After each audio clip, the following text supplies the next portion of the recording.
Shilpa Nair is with us, joining us from Puducherry at this point in time. Shilpa, what do you see around you? What does the situation look like? The landfall is expected today. Preparations have been made. There is a red alert in Tamil Nadu. What about Puducherry? What are the kind of efforts that are being made to safeguard the population living there?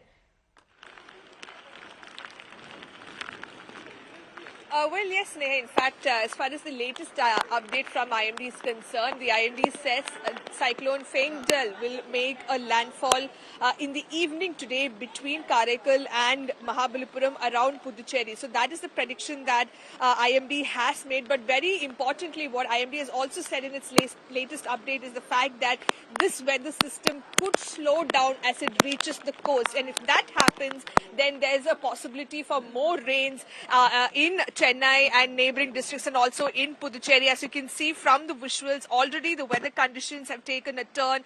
The sea is rough. There's a lot of wind here and it's already raining, and the intensity of this rain is only going to go up in the coming hours is what experts are telling us, and that of course is the cause of concern. Even though the situation in Puducherry is under control, what is transpiring in Chennai, we are seeing severe waterlogging in several places, and if the rains continue for some more hours with this kind of intensity, then it is going to be a huge problem for the people of Chennai, for the authorities as well. But as far as Puducherry is concerned, today of course is a holiday for educational institutions, and this is usually on a normal day, there's a very busy beach road, but today, of course, it's completely empty because visitors, tourists, and even the locals here are not allowed to come to the beaches. In fact, several policemen have also been deployed to ensure that anyone who's trying to come to the beach. Right, Shilpa getting us those details and these pictures from Puducherry there.